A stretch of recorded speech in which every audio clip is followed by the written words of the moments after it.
In the news this week, I don't know, SpaceX are doing something, but more importantly than that, we have some more information regarding Kerbal Space Program 2.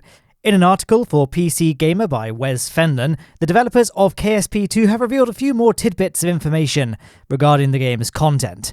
For starters, the scope of the game's campaign mode is a lot more ambitious than Kerbal Space Program 1's was. I, for one, always preferred science mode over career because, I don't know, the career mode missions felt very much tacked on and weren't particularly inspiring. At their worst, they were a tedious grind, and at best they were simply land a ship at this location and then trigger XYZ on your ship. But KSP2 director Nate Simpson in the interview echoed these thoughts, describing KSP1's missions as often feeling grindy. We're going out of our way to make the mission goals for career mode more meaningful. Real firsts that feel unique and relative to every other goal in the game. In fact, the developers themselves have adopted the nickname Adventure Mode when discussing the game's single player, which is another promising sign that the player experience is a lot more in-depth and rewarding in Kerbal Space Program 2. Simpson went on to describe how Adventure Mode has a lot in common with Kerbal Space Program 1's Science Mode, affirming that while KSP2 will have missions, yes, he and the other developers realised that a lot of the fun in Kerbal Space Program 1 comes from setting your own missions and goals, and so the in-game missions will only really be there for players who really want them. He stated that you'll begin to collect science and trigger boom events as you explore what's out there. Now, boom events is another new term for Kerbal Space Program 2. Player-built colonies are able to produce habitants after a player initiates a so-called boom event. How exactly it does produce these new habitants, it wasn't very clear, but I don't really want to dwell on this too much. These boom events are triggered by making discoveries and unlocking new technologies, which in turn have an effect on your civilization. In a colony's nursery module, for example, that means making new colonists.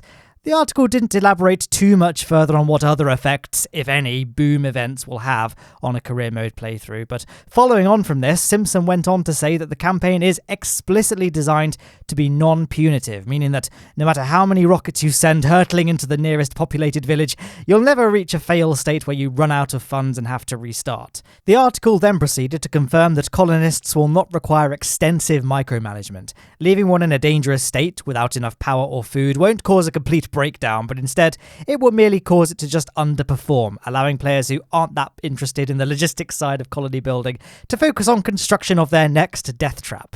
I mean rocket. And speaking of the rockets, these interplanetary missions that we're going to be doing, maybe we'll have to keep them supplied with resources to keep our Kerbals, well fed and safe.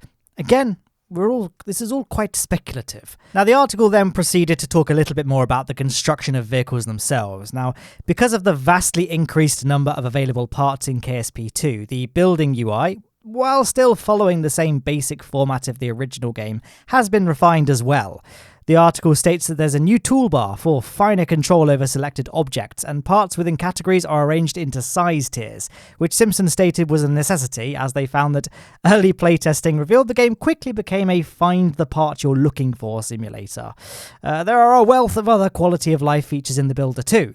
For example, a painter's palette that lets you colour your ship, which will be a very welcome addition to go along with the multiplayer, but there's also a new blueprint mode too, which gives you a 2D view of your spacecraft to easily ensure that your vehicle's symmetry is sound. KSP1's sub-assemblies feature will be making a return as well, but again in a much more refined and enhanced way. The article reveals that the new builder allows the simultaneous construction of different assemblies within the same workspace, rather than KSP1's rather clunky system of having to build rockets separately and then save them as sub-assemblies and try and import them or merge them into another craft. Is a bit of a mess, so this is a very welcome change. Further to this, the new builder allows you to save an entire workspace instead of just a singular craft, which I can see being very useful if you're planning on constructing various packages of vehicles for planetary colonization. Life on Lathe, for example, sure would have been a lot smoother if I could build all the components in one edit screen. The vehicle assembly building has some other features too. One of the most notable is an integrated Delta V map. Now, these things are incredibly useful for designing spacecraft, as they tell you exactly how much fuel you need for a particular mission. I personally have one stuck to my office wall for easy reference, so it'll be a very welcome addition to just have one in the game itself. And it won't just be a static image either.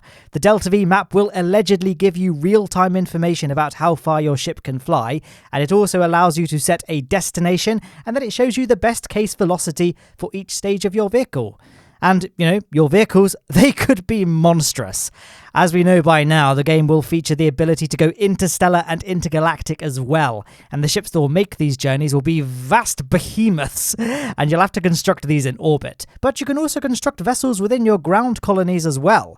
The article features a very, very small image of one of the deployable VABs, and this could be useful in facilitating one of the game's new systems called delivery routes, which involves connecting up your colonies and keeping them supplied with all of the essentials. However, again, the developers made it clear that the late game won't end up leaving you swamped in micromanaging all of this. They purport that once you establish resource delivery routes, you can simply let them run automatically and get back to rocketry. Nate Simpson talked about the mode, saying, "The thing that makes it an interesting experience as you're setting up all of these individual resource collection operations is the puzzle of successfully landing on and extracting the resources on every celestial body is ideally different enough that you're having to solve a new set of physics problems with a new vehicle design. That's even more the case with the new celestial bodies we're bringing in on some of the other star systems." And speaking of solar systems, they confirmed that the OG Kerbal system from KSP1 will be untouched and won't see any radical overhauls. I, for one,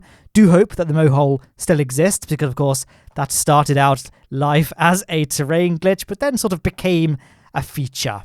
Unfortunately, the article doesn't really go too in-depth with the multiplayer, which I know a lot of you are still quite keen for information on, presumably because this component is still very deep in the early development. It did drop a quote from Nate Simpson, though, saying that in co-op, if you and your friends have all established a base in a certain spot and are independently bringing different kinds of resources to store at that base, then you'll be seeing a lot of people coming and going.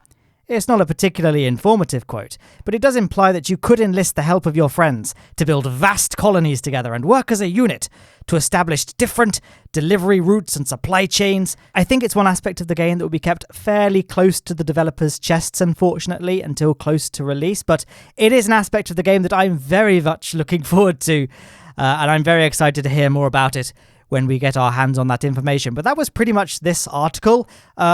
Doesn't contain a huge amount of information, but it does provide enough additional stuff that I felt it worthy of talking about in this little video. So I hope you enjoyed. There will be a standard Kerbal video coming tomorrow, hopefully, so I hope you enjoy that. Other than that, there are links on screen to things. You guys know how end screens work, right? So I'm going to leave it there. Guys, thank you for watching, and good day.